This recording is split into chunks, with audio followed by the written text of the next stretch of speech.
Good morning everyone, कैसे हो आप लोग। देखो बच्चों, अपन सर्कुलर मोशन के 6 लेक्चर पे पहुंच चुके हैं। लास्ट लेक्चर के अंदर मैंने आप लोगों को बहुत सारे ऐसे क्वेश्चन कराए थे जिसके बहुत सारी ऐसी चीज़ें बताई थी जो अपने बहुत यूज़फुल होती है। जैसे मैंने आप लोगों को ब्रेकर का केस बताया या वाला केस बताया था जिसके अंदर आप ऊपर से नीचे जा रहे होंगे तो क्या होगा, है ना।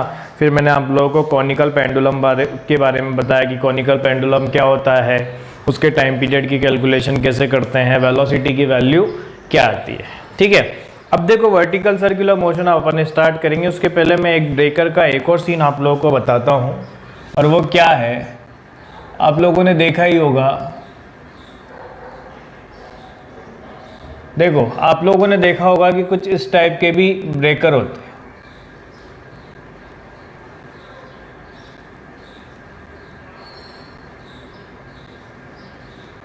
होता है। अब ब्रेकर नहीं मतलब आप ये देख लो कि ज़्यादातर ऐसे रोड जो होते हैं ना, जो नीचे से घूम के निकल रहे होते हैं, तो उसमें क्या होता है, अभी अपन ने इसके पहले वाले केस के अंदर जो ऐसे देखा था कि ब्रेकर जो था मतलब उसका शेप देखा था। मान लो अगर कुछ इस टाइप का शेप होगा तो क्या करना चाहिए। तो इस टाइप के क्वेश्चन के अंदर देखो बच्चों, मैं इसका शेप सही सा बना दूं। ये इसका सेंटर हो चुका है। क्या हो गया, ये इसका सेंटर हो चुका है। ठीक, मान लो अगर अपना कोई व्हीकल है तो इस वाले केस में और उस वाले केस में फ़र्क क्या होता है। देखो जब अपन ब्रेकर के ऊपर से जाते हैं तो वहाँ पे क्या होता है, कांटेक्ट छूटने के चांसेस ज़्यादा होते हैं। कारण उसके पीछे सीधा सा स्पष्ट है। वहाँ पे कारण क्या होता है, क्योंकि नॉर्मल रिएक्शन जो होता है वो आपको कांटेक्ट बनाए रखने की कोशिश करता है, वो सेंटर की तरफ लग रहा होता है। और जो सेंटर वो अबव ऊपर की तरफ लग रहा होता है, और जो ग्रेविटेशनल फोर्स है वो सेंटर की तरफ लग रहा होता है, जिसके कारण क्या होता है कि वहाँ पे नॉर्मल रिएक्शन की वैल्यू 0 हो जाने पे क्या होता है, कांटेक्ट छूटने के चांसेस हो जाते हैं। यहाँ पे ऐसा सीन होता है बच्चों कि यहाँ पे अगर अपन कहे, जैसे मैं आपसे कहूँ कि किसी एक जगह पे, यहाँ पे, तो इस जगह पे क्या होने वाला है, तो इस जगह पे देखो जैसे मान लो यहाँ पे कोई ब्लॉक है, तो अपन क्या करेंगे, यहाँ तो लगेगा mg, यहाँ पे क्या लगेगा, नॉर्मल रिएक्शन, यही होगा।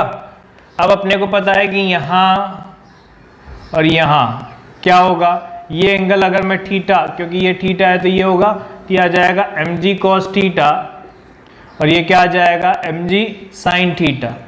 तो क्या आएगा, अपन लिखेंगे तो ये लिखेंगे कि n minus M G cos theta is equal to M V square by R, यही होगा। अब वही सोचो कि जैसे मान लो कि ये ए से लेके बी तक जा रहे हो आप, कहाँ पे, ए बी सी पे, ठीक है। तो अपने को पता है ए टू बी जाऊंगा तो क्या फर्क पड़ेगा। अब मुझे एक चीज बताओ, जब ये नीचे आ रहा होगा तो नीचे आ रहा होगा, तो अगर मैं कहूँ कि if block is moving with constant velocity, with constant speed या velocity कुछ भी कह सकते हो, क्योंकि स्ट्रेट लाइन के अंदर जा रहा है ना, तो वहाँ पे, तो इस जगह पे अगर अपन कहेंगे कि कांस्टेंट स्पीड से आ रहा है, तो ऑब्वियस सी बात है, अगर mg sin थीटा इसको ड्राइविंग फोर्स होगा तो फ्रिक्शन किधर हो रहा होगा, अपोजिट डायरेक्शन में। तो यहाँ पे मैं कहूँगा तो ये आएगा n is equal to mg cos theta plus mv square by R. अब मुझे एक चीज बताओ, फ्रॉम ए टू बी की जब आप बात कर रहे हो, ए टू बी, तो जब ए से बी जाओगे तो थीटा धीरे धीरे क्या होता जाएगा, कम होता जाएगा। तो कॉस थीटा क्या होता जाएगा, बढ़ता जाएगा। और कॉस थीटा बढ़ेगा तो नॉर्मल रिएक्शन भी क्या होता जाएगा, normal reaction will increase, normal reaction will increase. और अगर नॉर्मल रिएक्शन इंक्रीज करेगा तो फिर क्या होता जाएगा, the value of maximum friction, the value of maximum friction, जो मैक्सिमम फ्रिक्शन है, भाई मैक्सिमम फ्रिक्शन क्या होता है, म्यू एन होता है कि नहीं होता, तो value of maximum friction will increase, है ना। और अगर मैं आपसे कहूँ वो कैसे होगा कि एफ आर की वैल्यू होती है म्यू एन, तो अगर एन इंक्रीज करेगा तो एफ आर भी इंक्रीज करेगा, पर ये मैक्सिमम की बात कर रहे हैं अपन। फिर आप सोचोगे कि सर फिर अभी क्या है, तो अगर अपन कहें अब अगर अपन कहें कि अप्लाइड फ्रिक्शन जो लग रहा है, अप्लाइड फ्रिक्शन, तो अप्लाइड फ्रिक्शन तो किसके इक्वल होगा, mg साइन थीटा के। अब अगर आप ये कहोगे कि थीटा डिक्रीज करेगा तो साइन थीटा भी क्या होता है, डिक्रीज करता है, यानी एफ आर की वैल्यू भी क्या होती जाएगी, डिक्रीज करती जाएगी। तो ये तो वो वैल्यू है जो वहां पे एक्चुअल में लग रही है। ये ध्यान में रखना, मैक्सिमम फ्रिक्शन तो देखा जाता है म्यू एन से। किससे देखा जाता है मैक्सिमम फ्रिक्शन, म्यू एन से, ठीक है। और ये अप्लाइड फ्रिक्शन अगर उसने कांस्टेंट स्पीड दे रखा है तो ऑब्वियस सी बात है mg sin थीटा को ये क्या कर रहा होगा, बैलेंस कर रहा होगा, ठीक है। यानी अगर मैं कहूं एट बी थीटा की वैल्यू अगर जीरो होगी तो आप ये लिखोगे n is equal to mg cos zero plus mv square by r, यानी n की वैल्यू अपन लिख सकते हैं mg plus mv square by r। लिख सकते हैं कि नहीं लिख सकते, n की वैल्यू क्या लिख सकते हैं, mg plus mv square by r। इसका मतलब इस जगह पे सबसे ज्यादा नॉर्मल रिएक्शन होगा। At bottom the maximum friction the maximum normal reaction will be there, maximum normal reaction will be there, ठीक है। बॉटम पे सबसे ज्यादा नॉर्मल रिएक्शन होने के चांसेस है। तभी तो आपने देखा होगा कि इस जगह पे आपका जो वेट होगा वो सब, देखो मैं इसका एक सीधा सा एग्जांपल भी आपको बता दूं। जब अपन झूले में बैठे होते हैं, यूँ जा रहे होते हैं, तो झूले में जा रहे होते हैं तो अपने को पता है कि जब लोवेस्ट पॉइंट पे बिल्कुल नीचे होते हैं ना, वहाँ सबसे ज़्यादा भारी होता है झूला। बाकी जब ऐसे घूम रहा होगा ना तो उसमें क्या होता है कि जैसे जैसे आप ऊपर की तरफ जाते जाओगे धीरे धीरे क्या होता जाएगा, जब नीचे आओगे तो आपको थोड़ा हल्का फील होने लग जाता है। कारण उसके पीछे कारण वही है, नॉर्मल रिएक्शन अपनी डायरेक्शन को क्या कर लेता है, चेंज कर लेता है। अब ऐसे अगर मैं कहूँगा कि वापस सेकेंड केस में फ्रॉम बी टू सी, अब क्या होगा, बी टू सी के अंदर जब ये वाला टास्क होगा, कौन सा, ये वाला, तो ये अपना बी वाला पॉइंट हो गया, यहाँ पे जनरल पॉइंट पे ये ब्लॉक है, तो वापस से क्या आएगा, mg इधर की तरफ, यहाँ तो लग रहा है mg, यहाँ पे क्या लग रहा होगा, mg cos थीटा, यहाँ पे क्या लगेगा, mg sin थीटा। अब उसको लेके जाने वाला कौन सा फ्रिक्शन होगा, Fr, जो उसको ऊपर की तरफ ले जा रहा होगा। और यहाँ क्या लग रहा होगा, नॉर्मल रिएक्शन। यानी अपन यहाँ कह सकते हैं वापस से n minus M G cos theta is equal to M V square by R, अगर कांस्टेंट स्पीड मेंटेन कर रखी है। अब अपन क्या लिखेंगे कि from B to C theta क्या होगा, इंक्रीज करेगा तो कॉस थीटा क्या करेगा, डिक्रीज। तो n की value M G cos theta plus M V square by R है, तो यहाँ पे n क्या होता जाएगा, डिक्रीज करता जाएगा। तो क्या लिखोगे कि मैक्सिमम फ्रिक्शन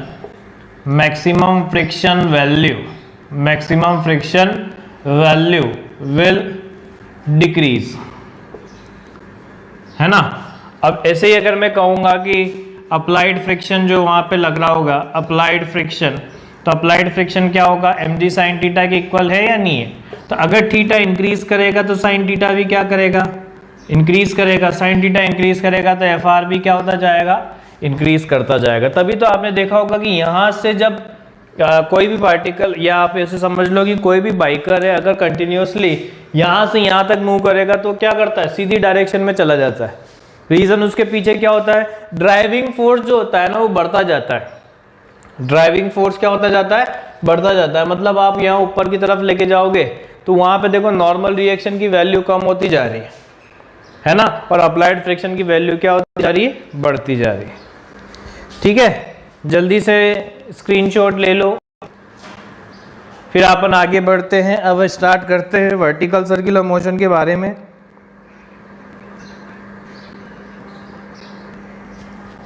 अगर किसी का कोई क्रॉस क्वेश्चन हो तो पूछ सकता है, अदरवाइज मैं वर्टिकल सर्कुलर मोशन स्टार्ट करूंगा बच्चों।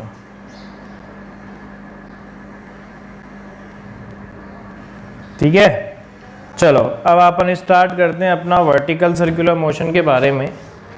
वर्टिकल सर्कुलर मोशन एक्चुअल में क्या होती है, आपने देखा होगा किसी भी चीज़ को अगर अपन रस्सी वगैरह से बांध के वर्टिकल डायरेक्शन में घुमा रहे होते हैं। जैसे मैं आपको एक सीधी सी बात बताऊं कि हालांकि इससे तो बताना नहीं चाहिए, पर ये देखो समझने के लिए, वर्टिकल सर्कुलर मोशन ये क्या है? Vertical circular motion. कैसे हुई? जब कभी भी आपने किसी चीज को बांध के यानी हिंज पॉइंट से घुमाना स्टार्ट किया,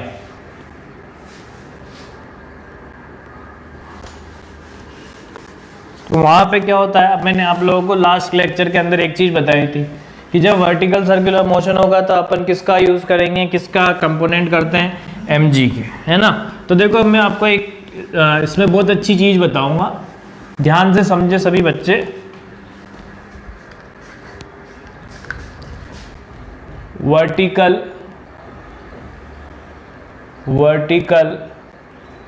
circular motion, vertical circular motion. अब अपन जो देखने वाले हैं वो क्या है? Vertical circular motion. तो देखो वर्टिकल सर्कुलर मोशन क्या होती है। मान लो कि ये एक वर्टिकल सर्किल है, ठीक है, जिसका सेंटर क्या हो चुका है? ये, ठीक, ये इसका सेंटर है जहां से आपने बांधा हुआ है। ये अगर अपन बात करें तो यहाँ पे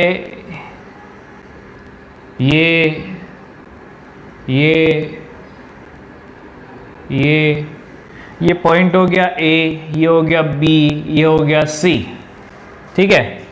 एक बॉब है जो किसी जनरल पॉइंट पे है, यहाँ पे क्या है? ये रस्सी हो गई जिसकी लेंथ अपन L मान लेते हैं, जिसके अंदर आपने इसको बांधा हुआ है, ठीक है ना। तो सबसे पहले तो क्या लिखोगे? सारी चीज़ें इसके अंदर अपन डिनोट कर देते हैं, फिर उसके बाद मैं आपको सारी चीज़ें बताऊंगा। ये तो हो गया हमारे पास बॉब, है ना, ऑफ मास m, ठीक है। चलो बहुत बढ़िया। ये हो गया हमारा सेंटर, और ये हो चुकी है स्ट्रिंग की रेडियस या लेंथ। भाई यहाँ पे रहा होगा तो ऐसे रहा होगा, है ना। ये अगर आपको सीधा लग रहा है, नहीं लग रहा, सीधा नहीं था तो इसको सीधा कर देते हैं यहाँ पे ये, और यहाँ पे ये, ठीक है। तो ये A पॉइंट, B पॉइंट, वो C पॉइंट हो गया। यहाँ से ये जो एंगल बना रहा है वो थीटा एंगल बना रहा है, ठीक है। ये मैंने जो लाइन बोली है ये वो है जहाँ पे पोटेंशियल एनर्जी क्या है? जीरो। यहाँ पे अपन ने पोटेंशियल एनर्जी जीरो मानी, ठीक है। अच्छा, ये जो बॉब वाली लाइन है, ठीक, हमें पता है कि ये L cos थीटा होगा। क्यों होगा भैया L cos थीटा? कारण इसके पीछे ये भी L है, इसका इधर की तरफ कंपोनेंट L cos थीटा ही होना है, यानी ये जो है वैल्यू वो आएगी L minus L cos theta. क्या जाएगा? L minus L cos theta, ठीक है। अच्छा, अब अपन अगर देखें, ध्यान से समझना, यहां पे mg इधर लग रहा होगा। अगर आप इसी को आगे बढ़ाओ तो यहाँ क्या लग रहा होगा? mg cos थीटा, और इधर क्या लग रहा होगा? mg sin थीटा, और यहाँ पे क्या लगेगा? टेंशन T, सही है। यहाँ तो mg sin थीटा, इधर mg cos थीटा, यहाँ पे T। क्यों? क्योंकि ये एंगल थीटा है तो ये वाला एंगल भी क्या रहा होगा? थीटा रहा होगा। अब ध्यान से समझना बच्चों, क्या चीज कह रहे हैं अपन? हम कह रहे हैं कि a bob of mass m moving in vertical circular motion, vertical circular motion of radius L, L जो रेडियस है उसके अंदर घूम रहा है, ठीक है। Velocity at point A, B, C, और ये कोई जनरल पॉइंट बोल दो P, तो यहाँ पे P, R, VA, VB, VC and VP क्या है? A, B, C, P पे यहाँ पे जो वेलोसिटीज है वो ये है, एंड टेंशन जो है, tension at A B C P R T A T B T C and T P. क्या है कि एक ब्लॉक है, एक बॉब है जो वर्टिकल सर्कुलर मोशन कर रहा है। उस वर्टिकल सर्कुलर मोशन के अंदर ही आपको centre length of the string L दे रखी है, ठीक है। इन पॉइंट्स पे जो वेलोसिटी है वो V A V B V C है और वी पी है, और यहाँ पे tension T A T B T C and T P है, ठीक है। अब इसमें देखो इम्पोर्टेंट चीज क्या है, important equation, important equation, important equation क्या है।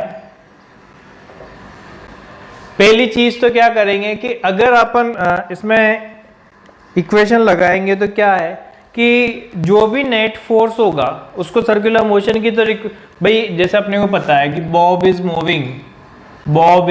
Moving in circular motion, circular path, तो अपने को पता है क्या है, it must fulfil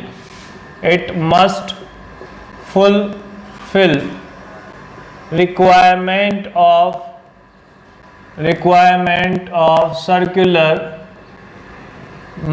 circular motion की जो रिक्वायरमेंट है उसको फुलफिल करना ही पड़ेगा। यानी क्या आएगा, F net is equal to M A C. और अगर मैं एट पी पॉइंट की बात करूं, पी पॉइंट क्या लिखोगे, T minus M G cos theta. हमेशा ध्यान में रखना जब अपन ग्राउंड के रेस्पेक्ट में ये इक्वेशन लगाते हैं तो सेंटर की तरफ वाला फोर्स माइनस आउटसाइड वाला फोर्स, सेंटर की तरफ वाला फोर्स माइनस आउटसाइड वाला force is equal to M V P square by L. Equation number 1 क्या आ जाएगा, सेंटर की तरफ वाला फोर्स यानी टी, आउटसाइड वाला फोर्स यानी M G cos theta is equal to M V square by L. तो वो अपन ने लिख दिया। अब दूसरी इक्वेशन क्या है, since all the forces acting are conservative in nature, अगर कंजर्वेटिव नेचर के हैं तो क्या लिखोगे कि K initial plus P initial is equal to K final plus P final. क्या आएगा, K initial plus P initial is equal to K final plus P final. अब मुझे बताओ अगर मैं यहां पे लगाऊं फ्रॉम A टू P, वैसे तो आप कहीं से भी कहीं तक लगा सकते हो पर मैं A से P में लगा रहा हूं, तो आपने क्या बोला हुआ है कि A पे वेलोसिटी कितनी है, तो आएगा half M we A square plus potential energy reference line पे तो क्या आ जाएगा 0। फाइनल काइनेटिक एनर्जी क्या होगी, P पॉइंट पे पहुंच गया यानी half M V P square plus potential energy M G H होगी तो L 1 माइनस कॉस थीटा, यही आएगा। Half M we A square is plus 0 is equal to half M V P square plus M G L 1 minus cos theta. अब देखो बच्चों ध्यान से समझना, आप इसको कहीं से भी कहीं तक, ये मैंने ए से पी तक क्यों लगा के बताई। अब अपने को कुछ नहीं करना, देखो क्या नहीं करना, मतलब आपको अब कुछ नहीं करना, जिस भी पॉइंट पे जाओगे ना उस पॉइंट के रेस्पेक्ट में थीटा की वैल्यू पुट कर दो। जैसे अभी मैं आपको एक चीज बताता हूं, ध्यान से समझना, जो नोट पॉइंट में यहां पे लिखने जा रहा हूं वो क्या है। नोट पॉइंट ये है, अगर हम चाहते हैं सर्कुलर मोशन कंप्लीट करना, क्या चाहते हैं, सर्कुलर मोशन कंप्लीट करना, तो एक चीज ध्यान में रखना, हमेशा सर्कुलर मोशन को कंप्लीट करने के लिए नेसेसरी चीज जो होती है ना, जैसे यहाँ हाईएस्ट पॉइंट पे जब हो गए तो हाईएस्ट पॉइंट पे अगर टेंशन 0 हो गई, टेंशन 0 हो गई तो कोई दिक्कत नहीं। अगर यहाँ पे वेलोसिटी होगी, जैसे यहाँ vc कुछ ना कुछ हुआ तो कोई दिक्कत नहीं है। पर अगर वहां पे वेलोसिटी 0 हो गई हाईएस्ट पॉइंट पे तो क्या होगा, जैसे वेलोसिटी 0 हो गई तो इधर की तरफ क्या लग रहा होगा, टेंशन t और mg भी इधर, तो अब यहाँ पे mg किधर ले आएगा, इसको नीचे, ताकि ये सेंटर पे गिर जाएगा।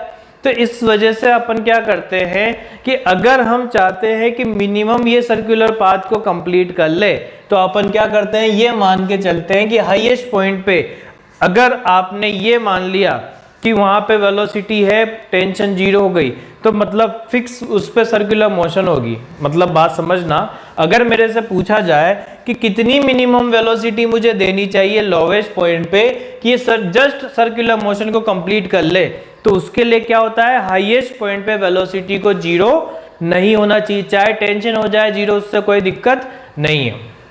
तो अपन क्या चीज लिख रहे हैं, to complete for completing circular motion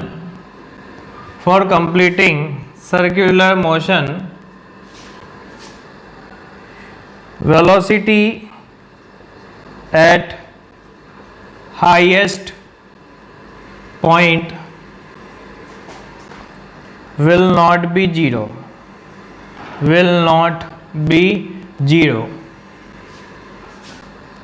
although tension, या इसकी जगह कहीं नॉर्मल रिएक्शन हो, नॉर्मल रिएक्शन में equal to zero for calculation of minimum velocity at ए।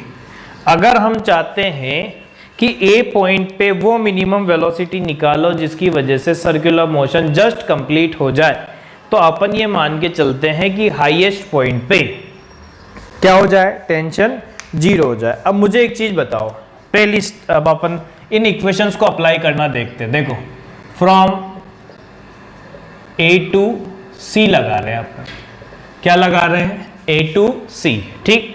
अब जब आप सी पॉइंट पे पहुंच चुके हो, क्या लिखोगे, एट सी, क्योंकि जब ए टू पी लगाया था तो पी पॉइंट पे लिखा था, तो एट सी। मुझे बताओ थीटा की वैल्यू कितनी है, 180 डिग्री है या नहीं है, यूं घूम के चले जाओगे तो सी पॉइंट पे कितना हो गया, 180 डिग्री। तो जब आप यहां लिखोगे तो क्या लिखोगे, T C minus M G cos 180 is equal to M we C square by L, यही होगा। अब आपने क्या किया है कि मिनिमम वेलोसिटी की कैलकुलेशन के लिए, किसकी, मिनिमम वेलोसिटी की कैलकुलेशन के लिए आप क्या बोल रहे हो कि टेंशन एट सी पॉइंट क्या हो जाना चाहिए, जीरो। तो अपने को पता है for minimum velocity T C क्या होना चाहिए, जीरो। तो यहां आ गया जीरो माइनस एम जी, यह आएगा -1 is equal to M we C square by L. तो ये इससे कैंसिल, तो वी सी की वैल्यू क्या आ गई, जी एल का अंडर रूट। वी सी की जो वैल्यू है वो क्या निकल के आ गई, जी एल का अंडर रूट, ठीक है। तो भाई जी एल का अंडर रूट आ गया। अब कौन सी इक्वेशन का यूज करें, फ्रॉम सेकेंड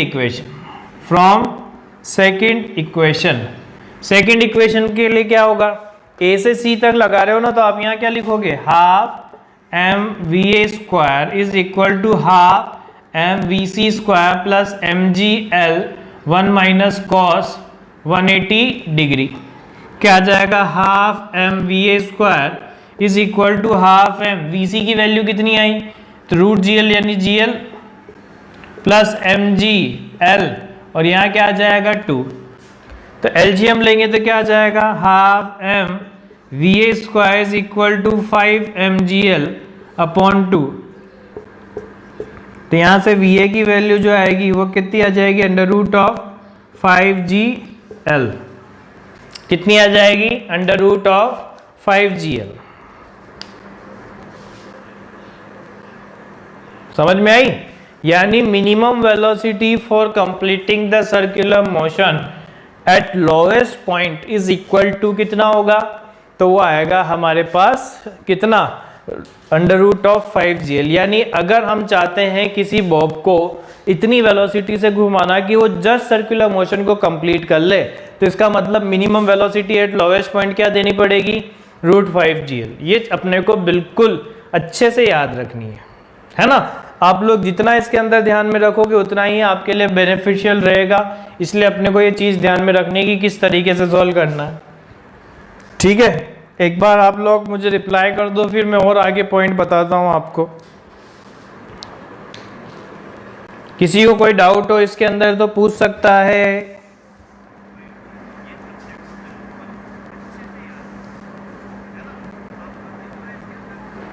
आज की क्लास थोड़ी ज़्यादा लेंथ की है, ये आप लोगों को पता ही होगा।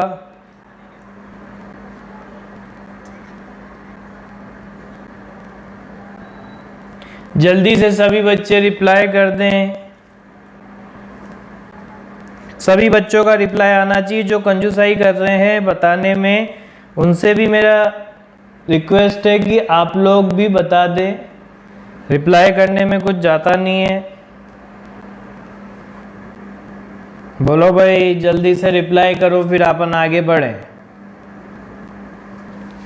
तो अपन ने ये देखा है कि minimum velocity required at lowest point कितना निकल के आया हमारे पास, √5gl। अब देखो, ये तो आपने वो निकाल लिया। अब मैं ये इक्वेशंस को तो मिटा रहा हूँ, इसी को अप्लाई करना देखेंगे अपन, है ना। अलग अलग पॉइंट पे निकालते हैं।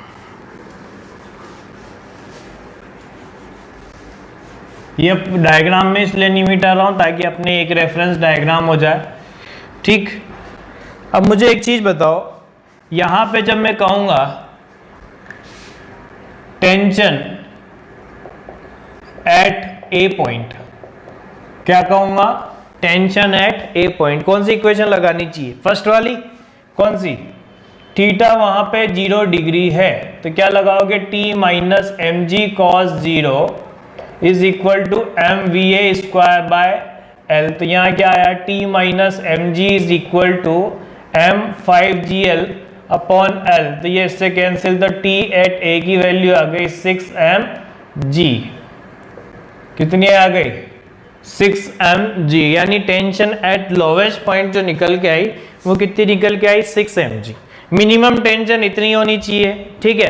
अब अपन बात करते हैं कहां पे, वेलोसिटी एट बी पॉइंट। क्या कर रहे हैं, वेलोसिटी एट बी पॉइंट। तो मुझे एक चीज बताओ, जैसे बी पॉइंट पे मुझे वेलोसिटी की कैलकुलेशन करनी है तो क्या करेंगे, from A to B, equation number 2, है ना। तो A to B equation number 2, तो अपने को पता है थीटा की वैल्यू वहां पे कितनी है, 90 डिग्री। कितनी है, 90 डिग्री। तो क्या आएगा, half M we A square is equal to half M V B square plus M G L 1 minus cos 90। वही तो इक्वेशन लगा रहे हैं अपन बार बार। अब देखो, क्या मुझे ए पे वेलोसिटी पता है, क्या बिल्कुल पता है, कितनी है, 5gl, अंडर रूट था जो स्क्वायर पे हट जाएगा, ये आएगा half M V B square plus ये आ जाएगा एम जी एल, ठीक है। तो कितना आ जाएगा, 3mgl upon 2 is equal to half M V B square. तो m से m कैंसिल और ये 2 से 2 कैंसिल, तो यहाँ पे वेलोसिटी एट बी पॉइंट जो निकल के आई वो कितनी आ गई, √3gl। कितनी निकल के आई, वेलोसिटी एट बी पॉइंट, यानी जब यहाँ पे आप बात करोगे बी पॉइंट पे तो वेलोसिटी कितनी आई, √3gl। और अगर मैं फ्रॉम इक्वेशन 1 देखूं, फ्रॉम इक्वेशन 1 कौन सी इक्वेशन लगा रहे हैं, T minus M G cos 90 is equal to M V B square by L. तो यहाँ आएगा T minus 0 is equal to M 3gl upon L. तो यहाँ से T एट बी पॉइंट कितना आया, 3mg। कितना आया, 3mg। यानी अब अपन, ये तो अपन ने स्टैंडर्ड जगह पे निकाला है, क्या करा है, स्टैंडर्ड जगह पे वैल्यूज निकाल ली, जैसे यहाँ निकाल लिया, वहाँ निकाल लिया। अब जैसे मैं आपको एक सीधी सी चीज बताता हूँ, ध्यान से समझना। ये तो आपने ए बी सी पॉइंट पे निकाला है जहाँ पे 90 डिग्री का है। मान लो अगर मैं इसको क्लॉक टाइप से मानूं, जैसे मान लो आपसे बोल दिया जाता कि ये क्लॉक है, क्या है, ये क्लॉक। अब मैं इस डायग्राम को भी मिटाऊंगा, ध्यान से समझना। मान लो हमारे से बोल दिया जाता कि ये एक टाइप से क्लॉक है, ठीक है, और हमारे से पूछा जाता है कि यहाँ 1 बज रही है, यहाँ पे 2 बज रही है, यहाँ 3, यहाँ 4 और यहाँ पे 5 और यहाँ क्या हो गया 6।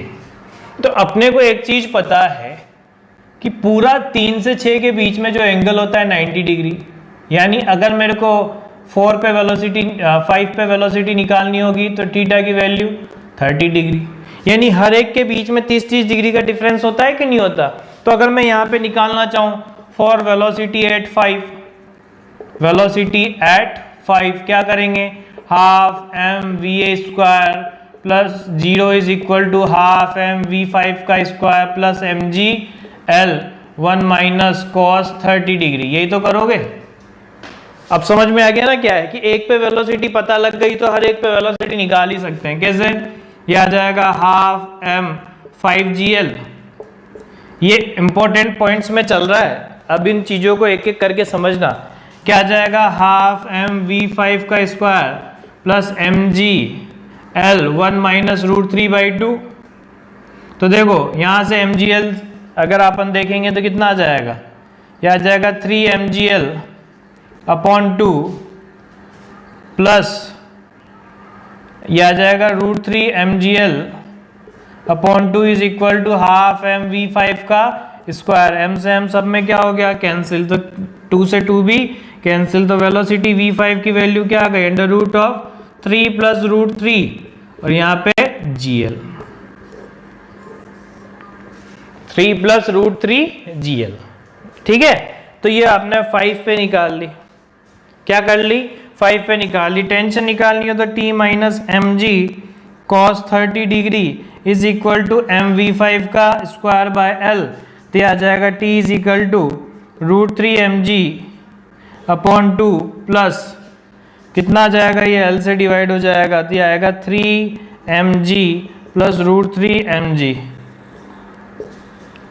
यही आया।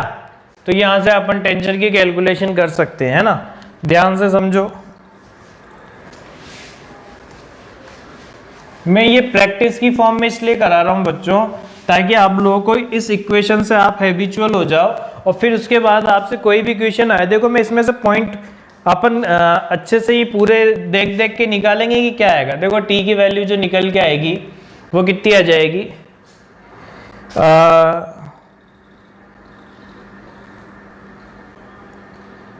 कितना हुआ ये वैल्यू आएगी इतनी, तो यहाँ पे रखोगे तो ये एल से एल कैंसिल, तो ये आ गया 3 mg।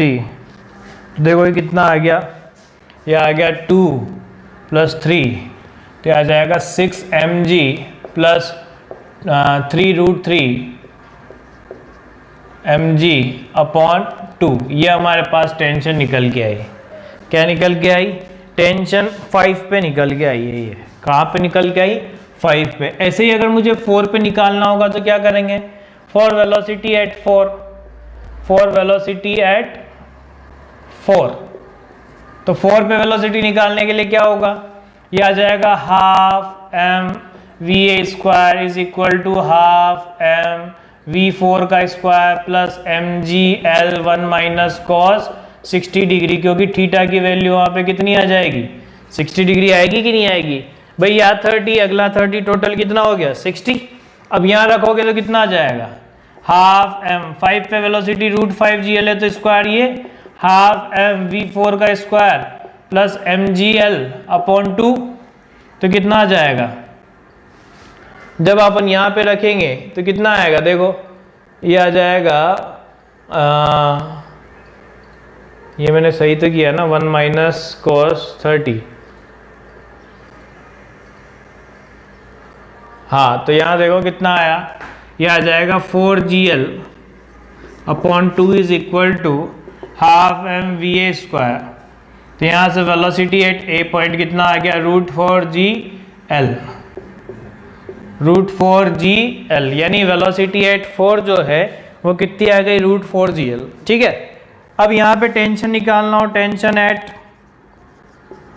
4, तो क्या करें, t minus M G cos 60 is equal to M V 4 का स्क्वायर अपॉन एल, क्या आ जाएगा, t minus M G by 2 is equal to M 4gl/2 upon L.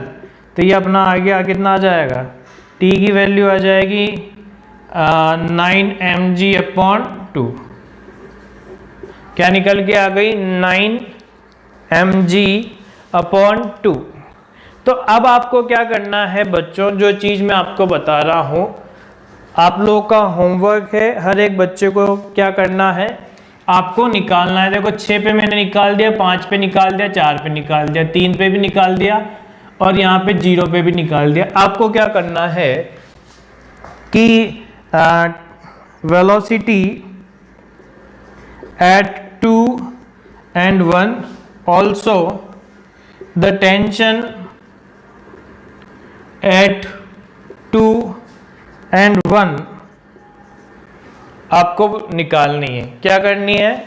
2 पे और 1 पे वेलोसिटी और टेंशन की कैलकुलेशन करनी है और आपको मुझे यहाँ पे आप लोगों को सबको ग्रुप के अंदर भेजनी है। ये ध्यान में रखना, हर एक बच्चे को, मैं किसी का पर्सनल मैसेज नहीं मानूंगा, हर एक बच्चे को आपको ग्रुप के अंदर भेजनी है और वहाँ पे वेलोसिटी। अब देखो एक चीज़ इससे फ़ायदा क्या होगा, इंपॉर्टेंट चीज़ क्या है, ध्यान से समझना। आपको क्या करना है, ये तो सॉल्व करके आप क्या बनाओगे, एक क्लॉक बनाओगे। क्या बनाओगे? क्लॉक। कैसे? कि ये आपने क्लॉक बनाई, वो क्लॉक बना के ही भेजना है ना। ये आ गया, ये 1, ये 2, ये 4, ये 5, ये 7, ये 8, है ना, ये और ये, ठीक है। अब देखो ये 12, ये 1, ये 2, ये 3, ये 4, ये 5, ये 6, ये 7, ये 8, ये 9, ये 10, ये 11, ठीक है। अब मुझे बताओ, अगर मैं यहाँ पे कहूँ तो कौन किसके रेफरेंस लेवल पे सेम उस पे आएगा? देखो अगर आप यहाँ पे देखो तो 5 और 7, 4 और 8, 9 और 3, 10 और 2, 11 और 1, यानी मैं ये कह सकता हूँ कि वेलोसिटी एट, या पहले तो क्या होगा, points which are at same level. Same level पे कौन कौन है? 5 and 7, फिर 4 and 8, फिर 3 and 9, फिर 2 and 10, 2 and 10 और 1 and 11।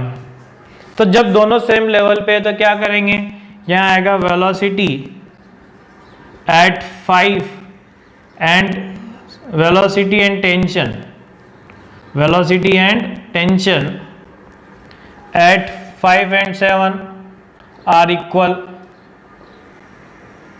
भाई जो सेम रेफरेंस लेवल पे आ रहे हैं ना, वहां पे वेलोसिटी भी सेम रहेगी, टेंशन भी सेम रहेगी। फिर क्या लिखोगे, 4 and 7 भी क्या होंगे, आर इक्वल। तो आपको क्या करना है, ये क्लॉक का डायग्राम बना के, भाई यहाँ वेलोसिटी कितनी चाहती है, जैसे मैं आपको बता दूं, यहाँ पे आपने लिखा √5gl, टेंशन कितनी 6 mg। फिर यहाँ पे लिखोगे जो भी वेलोसिटी आई थी, कितनी आई थी, √3 + √3gl, और टेंशन कितनी आई थी, ये आई थी 6 mg + 3 √3 mg/2। फिर यहाँ पे क्या है, √4gl, और यहाँ टेंशन कितनी निकल के आई थी, 9 mg/2। फिर यहाँ पे √3gl और यहाँ पे टेंशन 3 mg। ऐसे आपको हर एक पॉइंट पे टेंशन और वेलोसिटी की वैल्यू लिखनी है।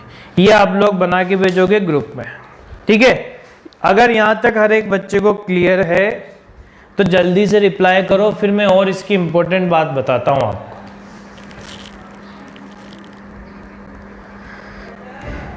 यहाँ तक अगर हर बच्चे को क्लियर है तो जल्दी से रिप्लाई करो कमेंट के थ्रू, फिर मैं इसके आगे की डिटेल वाली चीज़ बताता हूँ।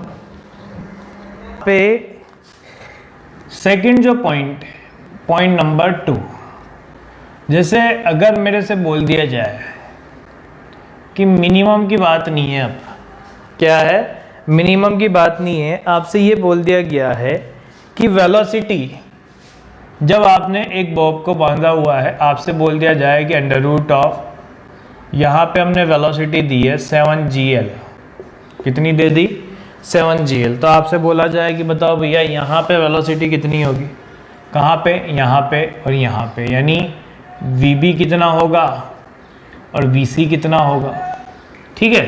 तो आप एक चीज़ ध्यान से समझना बच्चों, क्या चीज़ ध्यान से समझाने की कह रहा हूँ मैं, कि जब अपन ने अभी वो देखा तो यहाँ वेलोसिटी निकल के आई थी √5gl और टेंशन जो निकल के आई वो 6 mg।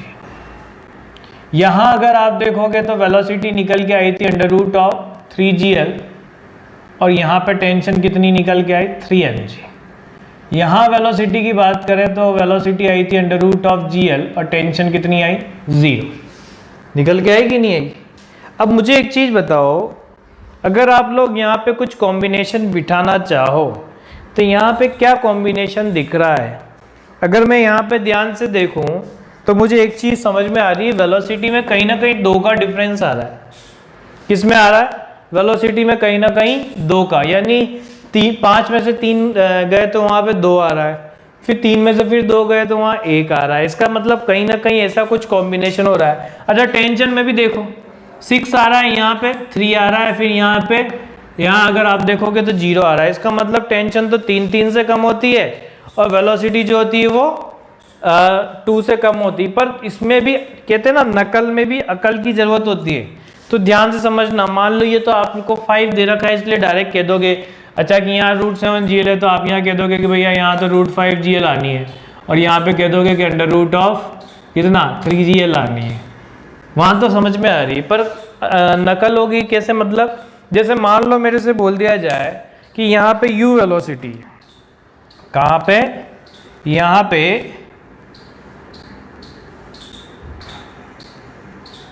इस जगह पे मुझे बोल दिया गया कि यहाँ पे आपको u वेलोसिटी दी है, तो बताओ यहाँ कितनी होगी एक तो, और यहाँ कितनी होगी, ये पूछ लिया जाए कि ये A पॉइंट है, B और ये C। मेरे से बोल दिया जाए कि A पॉइंट पे वेलोसिटी u है, B पे वेलोसिटी बताओ, C पे वेलोसिटी बताओ, तो करोगे क्या। ध्यान से देखो, अगर मैं यहाँ से यहाँ जाना चाहता हूँ तो क्या करूँगा, सबसे पहले जो भी A पॉइंट पे वेलोसिटी है क्या करने वाले हैं, A पॉइंट पे जो वेलोसिटी है, चलो सॉरी बच्चों कॉल आ गया था, इस वजह से मुझे उसको पिकअप करना ज़रूरी था। तो देखो यहाँ पे हमने देखा कि √5GL है, उधर 3GL आ रहा है।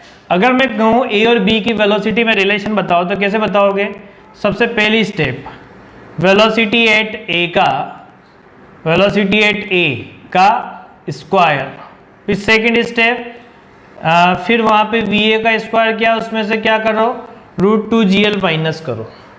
क्या करो, पहले तो वेलोसिटी एट A का स्क्वायर करो, फिर उसमें से 2GL माइनस करो, फिर थर्ड क्या ले लो, टेक रूट। क्या करना है, A पे वेलोसिटी है उसका क्या करो स्क्वायर, फिर उसमें से 2GL को माइनस करो, फिर उसका क्या ले लो रूट। इसका मतलब अगर यहाँ वेलोसिटी u है तो मैं u एट B निकालूंगा तो क्या करूंगा, सबसे पहले u का स्क्वायर करूंगा, फिर उसमें से 2GL माइनस करूंगा, फिर क्या ले लूंगा √ ले लूंगा, है ना। फिर उसके बाद ऐसे ही अगर मुझे यहाँ पे निकालना होगा, कहाँ पे C पे, तो वापस वही करना है।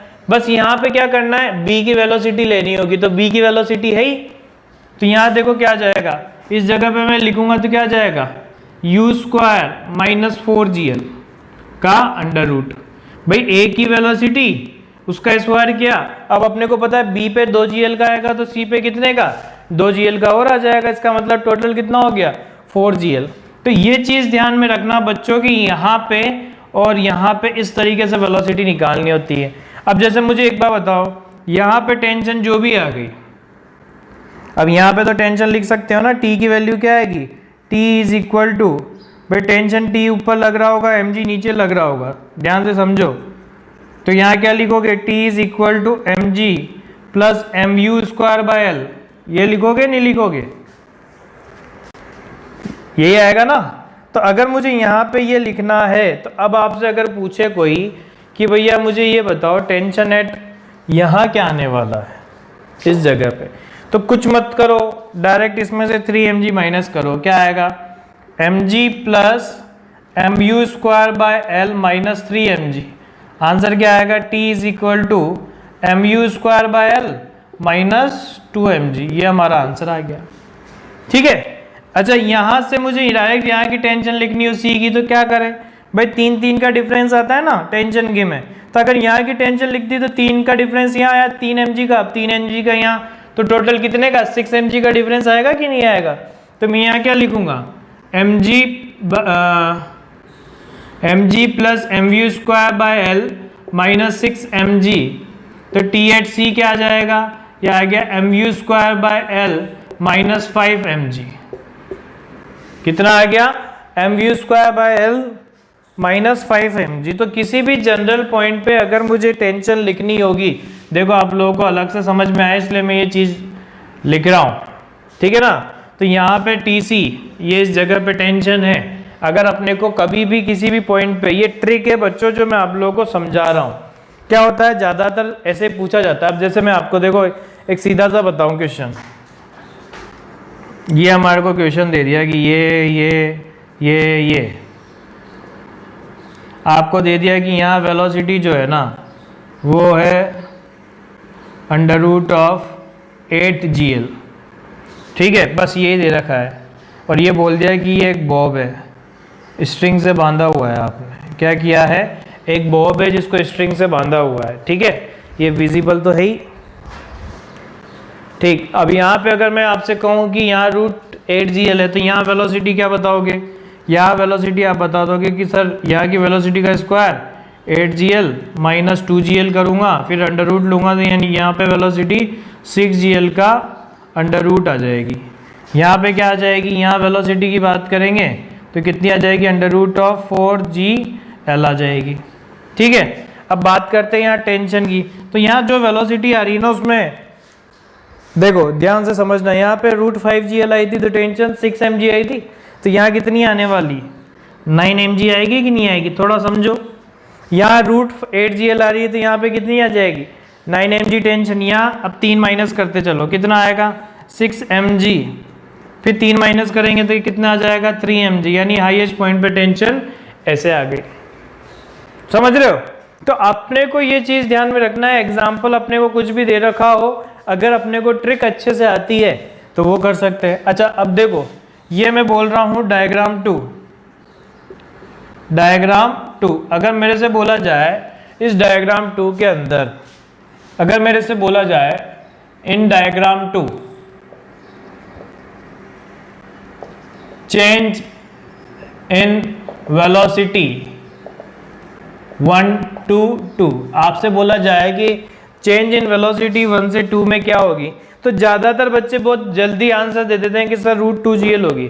अरे भैया नहीं, चेंज इन वेलोसिटी पूछा है ना उसने, तो पहले मुझे बताओ वेलोसिटी एट A क्या लिखोगे? तो वेलोसिटी एट A लिखोगे UI के। वेलोसिटी एट B क्या लिखोगे? तो B वेलोसिटी जो आएगी वो आएगी √U² माइनस 2GL, और यहाँ पे JK पाने वाला है। वेलोसिटी एट B पॉइंट जो है वो √U² माइनस 2GL JK। तो अगर अपन यहाँ निकालेंगे V final minus V initial, तो क्या आएगा? √U² minus 2GL JK minus UI। तो अगर अपन मोड लेंगे V final minus V initial के मोड का, तो क्या आ जाएगा?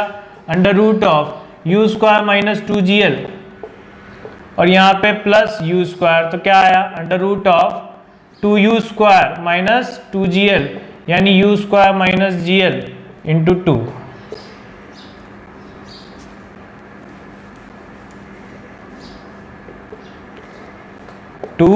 U² माइनस GL, ठीक है ना। तो अपने को एक चीज यही ध्यान में रखनी है बच्चों कि जब कभी भी अपने से ऐसे क्वेश्चन पूछे जाए तो अपने को माइंड में प्रिपेयर होना चाहिए कि किस तरीके से ऐसे क्वेश्चन को सोल्व करना है। देखो चेंज इन वेलोसिटी आया नहीं आया समझ में? यहां से यहां तक तो डायरेक्ट क्लियर है। अगर यहां से यहां तक में पूछोगे तो तब तो समझ में आ रहा है कि ये तो आई कैप में है, ये माइनस आई कैप में है, फिर तो मैं निकाल सकता हूं डायरेक्ट। अगर मेरे से पूछा जाए कि फ्रॉम A to C की बात करी जाए तो VA तो अपने को पता है U आई कैप है, और VC कितना? √U² माइनस 4GL माइनस आई कैप। तो यहाँ क्या जाएगा? जब V final minus V initial करोगे तो आएगा माइनस √U² माइनस 4GL आई कैप माइनस U आई कैप। अब आप यहाँ निकालोगे तो कितना आ जाएगा? डायरेक्ट कर दो, यहाँ पे यह आ जाएगा minus U plus √U² minus 4GL। यह हमारा आंसर आ चुका है किसमें? आई कैप में। तो डायरेक्ट ऐड हो जाएंगे, इसमें तो अपने को सोचने की कोई ज़रूरत नहीं है। तो ये एक अच्छा एक तरीका है, एक शॉर्ट ट्रिक है बच्चों जो अपने को ध्यान में रखनी है वर्टिकल सर्कुलर मोशन की, कि जब कभी भी हमारे से पूछा जाए तो अपन किस तरीके से सॉल्व करेंगे।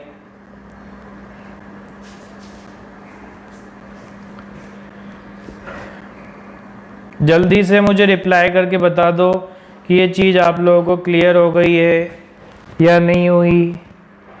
वैसे तो मेरे ख्याल से ये चीज़ आप लोगों को क्लियर हो गई होगी, जल्दी से मुझे रिप्लाई कर दो।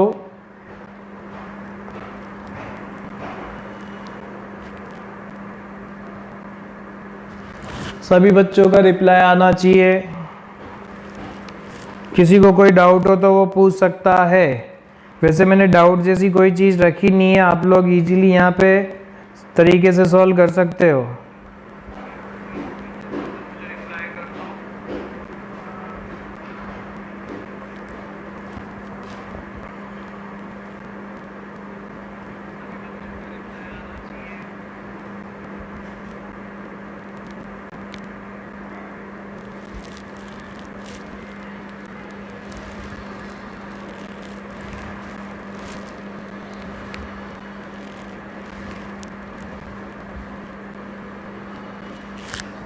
क्लियर हो गया, ये ट्रिक समझ में आ गई। अब देखो दूसरी ट्रिक मैं बताता हूं एक और, किसकी। अब अपन जो देखने वाले हैं बच्चों वो है हमारे पास एनुअल रिंग की। किसकी देख रहे हैं? Annual ring. एनुअल रिंग मतलब मैं आपको बताता हूं।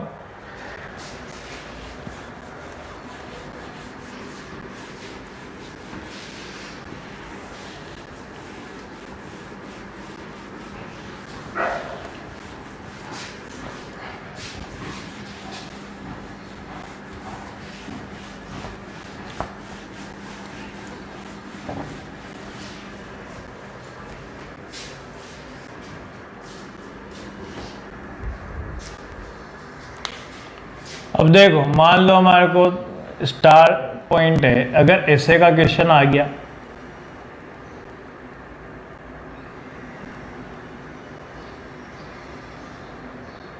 और हमारे से बोल दिया यहाँ पे m मास का ब्लॉक है ना, और ये रेडियस जो है वो r दे रखी है।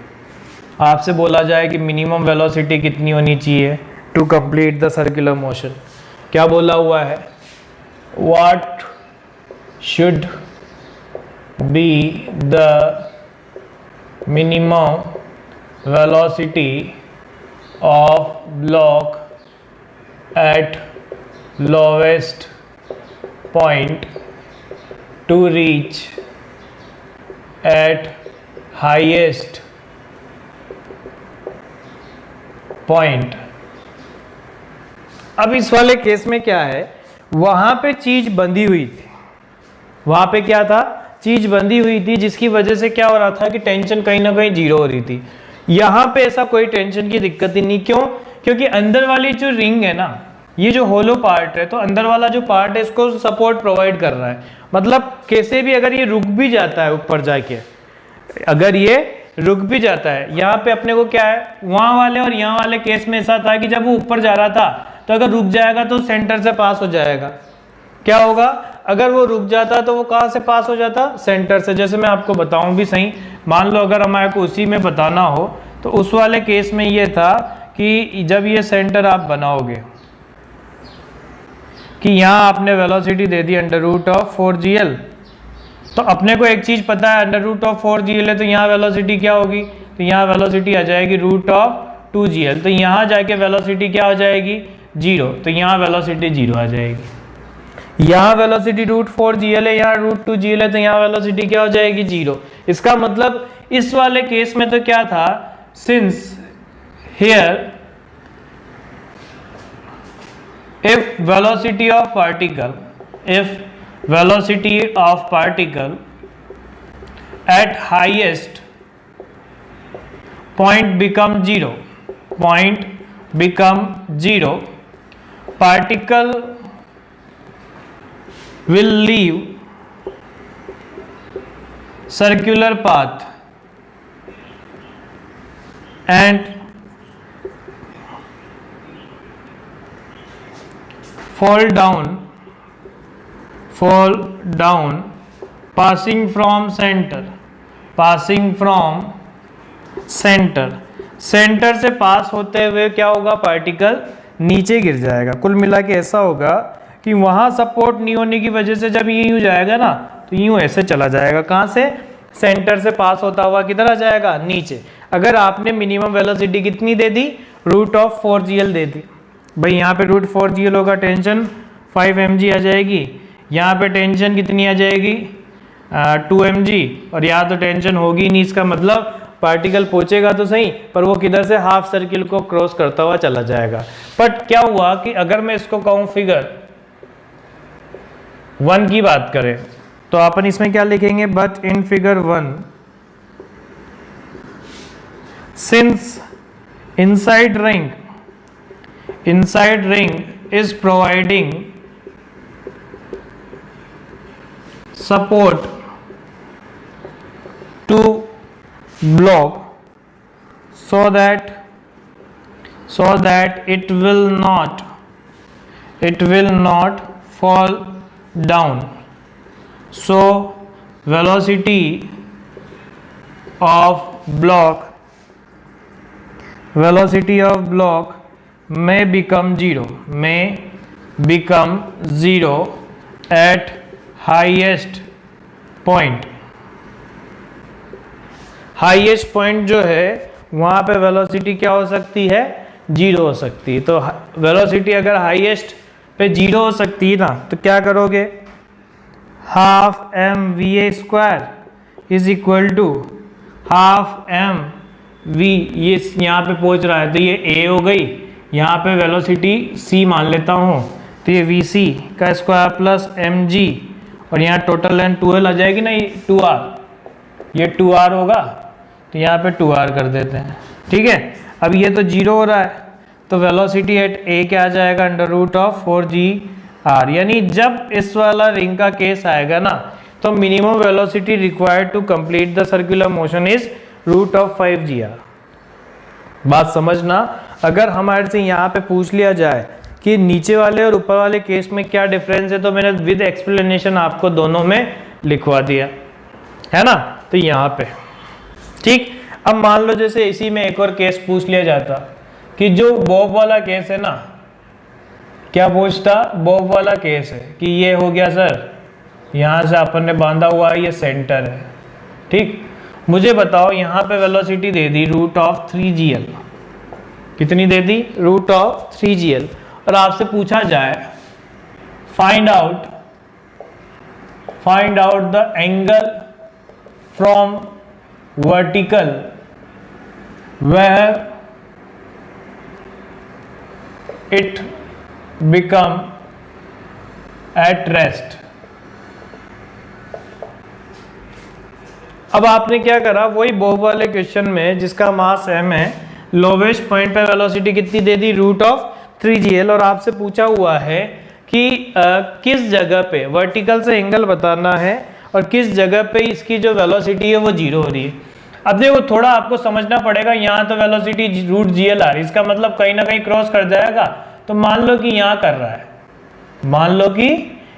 रहा है, इससे वर्टिकल से एंगल कितना है, थीटा है। तो मुझे बताओ ये L है, ये भी L है, तो ये कितना आ जाएगा, ये आएगा L cos थीटा। क्या आ जाएगा, L cos थीटा। तो अगर अपन यहाँ अप्लाई करेंगे तो क्या आएगा, K initial plus P initial is equal to K final plus P final. Initial kinetic energy half m √3gl का स्क्वायर प्लस पोटेंशियल एनर्जी यहाँ की क्या मानते हैं, 0, तो यहाँ 0। वहाँ पे क्या हो गया, हाफ m v p जो भी है उसका स्क्वायर, पर यहाँ पे 0 हो रही है, प्लस पोटेंशियल एनर्जी देखो L और ये L cos थीटा, तो mgl plus L cos theta. तो अपन यहाँ से थीटा की वैल्यू निकाल सकते हैं। देखो कैसे निकालेंगे, यह आ गया 3mgl/2 इज इक्वल टू कितना आ गया, mgl plus mgl cos theta. mgl सब में कैंसिल हो गया, कितना आ गया ये, अगर अपन कैलकुलेट करें तो कितना आएगा, ये आ जाएगा 1/2 is equal to cos theta. तो थीटा की वैल्यू कितनी आ गई 60 डिग्री। कितनी आई 60 डिग्री। इसका मतलब वर्टिकल से जो इसका एंगल बन रहा होगा वो कितना बन रहा होगा 60 डिग्री। तो ऐसे क्वेश्चन भी पूछ सकते हैं वो, ठीक है। अब जैसे मान लो थर्ड मेरे से बोल दिया जाए कि ये जो पेंडुलम वाला यही वर्टिकल सर्कुलर मोशन वाला जो केस है, आपसे बोल दिया कि यहाँ वेलोसिटी मैंने √2gl दे दी। क्या दे दी √2gl। तो अपने को पता है यहाँ वेलोसिटी जाके क्या हो जाएगी 0 होती जाएगी। क्या हो जाएगी 0 हो जाएगी।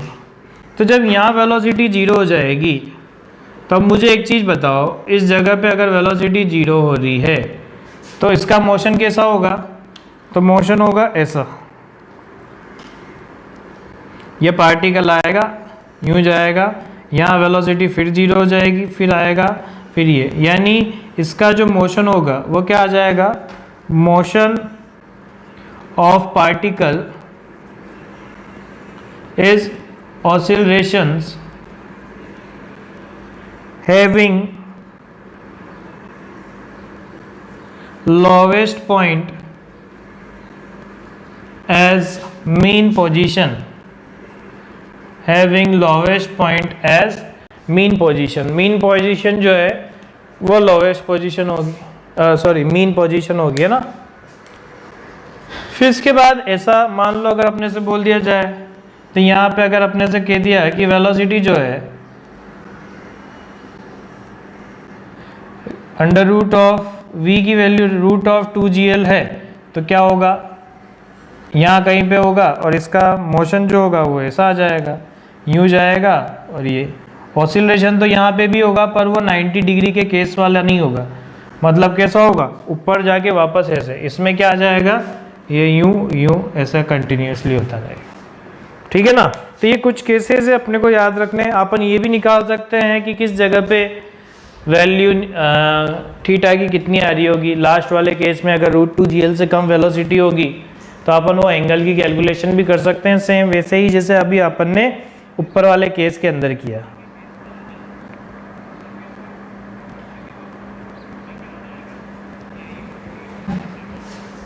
तो देखो वर्टिकल सर्कुलर मोशन के अंदर मैंने आप लोगों को कितनी सारी बातें बताई, बहुत सारी चीज़ें जो इसके अंदर इम्पोर्टेंट है। आप लोग देखोगे तो इसमें क्या होगा कि चीज़ें अलग अलग तरीके से निकल के सामने आएगी। तो सभी बच्चे जल्दी से मुझे रिप्लाई करके बता दें। ये था वर्टिकल सर्कुलर मोशन वाला पार्ट जो अपन ने फिनिश कर लिया।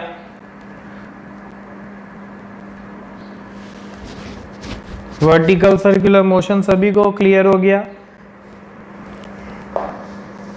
जल्दी से सभी बच्चे मुझे बता दो कि वर्टिकल सर्कुलर मोशन वाला जो पार्ट है वो सभी को क्लियर हुआ या नहीं हुआ।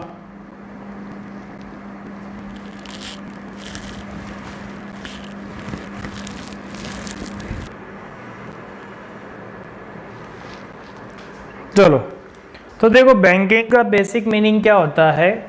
whenever some angle is provided to the road, that kind of thing is called as banking to prevent slipping। जैसे मैं आपसे कहूँ कि अगर हम हाईवे पे जाते हैं, है ना, रोड जा रहा है, जैसे मान लो लोग गाड़ियों पे बैठे हुए हैं, एक ड्राइव कर रहा है और जा रहे हैं छू आगे की तरफ, तो हमारे को अगर मान लो कोई टर्निंग आती है या घूमना पड़ता है तो कौन घुमाता है? तो आप कहोगे ऐसा ड्राइवर घुमाता है। ड्राइवर थोड़ी ना घुमाता है भैया, वहाँ पे फ्रिक्शन जो होता है ना वो। जैसे मैं आपसे एक सीधा सा एक और एग्जांपल बताता हूँ। कुछ लोग आपने देखे होंगे ना जो बाइक चलाते हैं ऐसे कर करके, तो उसमें क्या होता है कि आपने देखा होगा ज़्यादातर वो बारिश के टाइम पे कहीं ना कहीं फिसले हुए पाए जाते हैं। जा तो किसी और के घर रहते, किसी और के घर निकल जाते हैं। रीज़न स्लिप हो के कहाँ पे फिट हो गए पता ही नहीं लगा। कारण उसके पीछे क्या होता है, जैसे अपन नॉर्मली देखें, जब सिंपल अगर आप बात करोगे तो वहाँ पे जब आपने मान लो बाइक को टर्न किया, तो टर्न करने से क्या हुआ, आपने नॉर्मल रिएक्शन को किसी एंगल पे कर दिया। नॉर्मल रिएक्शन को एंगल पे करने से क्या होता है, अब वहाँ पे फ्रिक्शन जो होगा, नॉर्मल रिएक्शन की वैल्यू बढ़ जाएगी, है ना। तो वहाँ पे नॉर्मल रिएक्शन की वैल्यू बढ़ जाएगी तो वहाँ क्या होगा, फ्रिक्शन वगैरह जो होंगे वहाँ पे संभाल लेते हैं। पर क्या होता है, बारिश के दिनों पे फ्रिक्शन की वैल्यू कम होती है क्योंकि फ्रिक्शन कोएफिशिएंट कम हो जाता है, जिसकी वजह से स्लिपिंग वगैरह के चांसेस बढ़ जाते हैं। वहाँ पे स्लिप हो जाते हैं। ऐसे ही सर्कुलर टर्निंग जब प्रोवाइड की जाती है, क्या होती है, सर्कुलर टर्निंग जब प्रोवाइड की जाती है तो सर्कुलर टर्निंग के अंदर हमारे को जो सपोर्ट करने के लिए जो ज़रूरी चीज़ें होती है, वहाँ पे हमारे को रोटेट कौन करवाता है, फ्रिक्शन। मतलब जैसे मैं राइट टर्न ले रहा हूँ, तो राइट टर्न ले रहा हूँ तो मुझे स्लिपिंग के चांसेस सबसे ज़्यादा कौन से, जैसे मैंने मान लो आपने देखा होगा ना, कभी कभी कुछ लोग ड्रिफ्ट मारते हैं, तो ड्रिफ्ट मारने पे वो क्या करते हैं, हैंड ब्रेक लगाते हैं। हैंड ब्रेक लगाने की वजह से वो टायर जो होते हैं ना वो ऐसे चले जाएंगे, जैसे यहाँ से गाड़ी आ रही थी, उसने ड्रिफ्ट मारी, यूँ फिर यूँ चली जाएगी। अगर वो कहीं पे घुमाओ लाना होगा तो वहाँ पे वो किसने सपोर्ट किया उसको, फ्रिक्शन को, है ना। तो फ्रिक्शन को सपोर्ट करने के लिए आप देखना वो जो कार वगैरह यूज़ करते हैं उनकी जो विड्थ होती है ना टायर्स की, वो भी ज़्यादा होती है। ऐसा नहीं होता कि 800 लेके गया और ड्रिफ्ट करवा रहा है वहाँ पे, है ना। तो ड्रिफ्टिंग 3 तरीके से होती है। पहली अगर अपन देखेंगे तो अपन जो टॉपिक पढ़ रहे हैं वो है सर्कुलर टर्निंग ऑन रोड्स। एक चीज़ ध्यान में रखना जो मैंने अभी आपको बताया कि अगर हमारे से पूछा जाए कि टर्न कौन करवाता है तो कभी ये मत बोलना ड्राइवर करवाता है। कौन करवाता है, फ्रिक्शन करवाता है, क्योंकि टर्न लेने के लिए रिस्पॉन्सिबल कौन होता है, फ्रिक्शन। जैसे देखो मान लो ओनली फ्रिक्शन है, हमने वहाँ पे कोई भी फ्रिक्शन ओनली, मतलब मैंने वहाँ कोई बैंकिंग प्रोवाइड नहीं कर रखी। बैंकिंग मतलब जैसे गाँव वगैरह का रोड है और आप वहाँ पे टर्न करना चाहते हो, हालांकि गाँव में तो वैसे ही ज़्यादा स्पीड नहीं रख सकते, है ना, क्योंकि वहाँ पे पहले ही ऐसा रहता है कि रश इतना रहेगा कि आप लोग वहाँ पे टर्न लेने के लिए आपको स्पीड कम करनी पड़ेगी। पर मान लो अगर ऐसा रोड है जहाँ पे अपन ने कोई बैंकिंग वगैरह प्रोवाइड नहीं कर रखी, केवल सिंपल प्लेन रोड है ना। जैसे मान लो कि ये है सेंटर, वहाँ से ये गाड़ी आई, ये अपन रोड का डायग्राम बना रहे हैं ना, ये ऐसा कुछ टर्न लेने वाला पार्ट था। तो क्या होगा, ये टॉप व्यू देख रहा हूँ बच्चों में, है ना, ये गाड़ी जो है उसका टॉप व्यू मतलब एक ड्रोन लिया मैंने, ऊपर उड़ाया, ऊपर उड़ा के उसको ऑब्जर्व कर रहे हैं कि यहाँ पे क्या चल रहा होगा। ठीक है, ऐसा मत सोचना कि यार ये कौन सा तरीका हो गया, ये टर्निंग का किस तरीके से हो गया। तो ये टर्न करने के लिए अपन ने क्या करा, टॉप व्यू से अपन इसको मेजर कर रहे हैं। ठीक है, और टॉप व्यू से मेज़र करने के लिए देखो अपन ने यहाँ पे एक यहाँ रोड बना रखा है और यहाँ पे ये व्हीकल हो गई हमारी, क्या हो चुकी है, व्हीकल। ये तो हो गई हमारे पास व्हीकल। ठीक, ये जो रेडियस है वो हो गई r, इसको मैं इधर नहीं बना के इधर बना देता हूँ कि ये जो है रेडियस वो कितनी है, r। अब मुझे पता है कि अगर यहाँ पे मैं आपसे बात करूँ तो क्या होगा, विद रेस्पेक्ट टू व्हीकल अगर आप देखोगे तो क्या होगा, देखो यहाँ पे जब ये टर्न ले रही होगी, यहाँ से यूँ टर्न ले रही होगी ना, यूँ तो टर्न ले रही होगी, तो मैं बात कर रहा हूँ विद रेस्पेक्ट टू व्हीकल, क्या हो जाएगा, vehicle has tendency to move outside, है ना भाई। आउटसाइड किस वजह से, सेंट्रीफ्यूगल फोर्स। तो फ्रिक्शन क्या करेगा, फ्रिक्शन अंदर की तरफ लग रहा होगा तो यहाँ लगेगा Fr और यहाँ क्या लग जाएगा, F ऑफ F। अब अगर हम चाहते हैं टू प्रिवेंट स्लिपिंग मतलब स्लिप नहीं होना चाहिए, तो क्या आना चाहिए, Fr must be greater equal to F of F। मतलब सेंट्रीफ्यूगल फोर्स से जो वैल्यू है वही चीज़ होगी। तब मुझे एक चीज़ बताओ, यहाँ क्या आ जाएगा, यहाँ कितना आ जाएगा, ये आएगा mu N must be greater equal to mv²/r। तो यहाँ पे देखो, ये अब टॉप व्यू देख रहे हो, एन तो बाहर की तरफ आता हुआ होगा। अगर अपन हॉरिजॉन्टल प्लेन में देखें, हॉरिजॉन्टल प्लेन, तो वहाँ क्या हो रहा होगा, ये गाड़ी हो गई, इस पे mg लग रहा होगा, यहाँ नॉर्मल रिएक्शन, यहाँ पे लग रहा होगा f ऑफ r और यहाँ क्या लग रहा होगा, f ऑफ f। तो यहाँ n की वैल्यू जो आएगी वो कितनी आ जाएगी, mg। तो यहाँ क्या लिखोगे कि mu mg must be greater equal to mv²/r। तो यहाँ पे m से m कैंसिल, तो v must be less than mu r g। यानी अगर मेरे से बोला जाए कि अगर आपकी वेलोसिटी म्यू आर जी से कम है, जैसे लिखा रहता है ना कहीं कहीं पे स्पीड लिमिट टर्निंग वगैरह पे कि इससे ज़्यादा स्पीड पे घुमाना मत, नहीं तो अगले दिन अखबार में ही पाओगे। वो किस वजह से लिखा रहता है, वहाँ के फ्रिक्शन कोफिशिएंट की कैलकुलेशन से और रेडियस से। जैसे मैं आपसे मान लो कि कहूँ कि वहाँ पे जो रेडियस बन रही थी वो 100 मीटर की बन रही थी, है ना, 50 मीटर की बन रही थी मान लो, है ना, ऐसा पहाड़ था, पहाड़ टाइप का घुमाओ तो 50 इंटू 10 कितना हो गया, 500 मान लो वहाँ पे फ्रिक्शन कोफिशिएंट था 0.5, कितना हो गया 250। तो 250 का अंडर रूट लोगे तो कितना आ जाएगा, 250 का अंडर रूट 16 मीटर पर सेकंड। 16 मीटर पर सेकंड का मतलब कितना हो गया, उसको आप 18/5 यानी 3 से मतलब 50 किलोमीटर पर आवर ऐसी स्पीड लिखी रहती, तो वो इस वजह से ही होती है वहाँ पे, है ना। अब देखो बैंकिंग करने का मतलब क्या हो गया, अब ये तो जब फ्रिक्शन था, अब अपन देख रहे हैं ओनली बैंकिंग। तो बैंकिंग इज द वे, तो अपन यहां क्या लिखेंगे, when some slope is provided, some slope is provided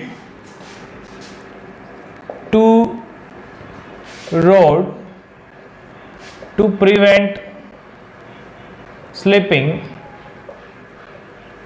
that angle is called banking।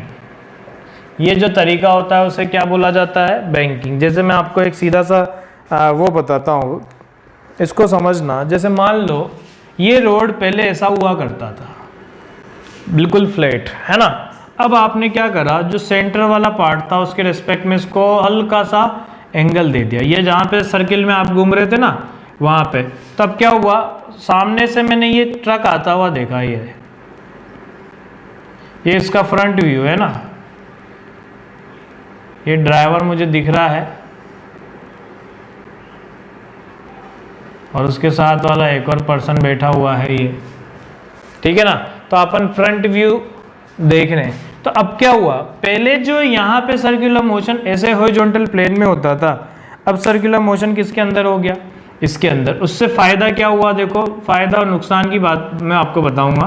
Basically आपने उस सेंटर को शिफ्ट कर दिया।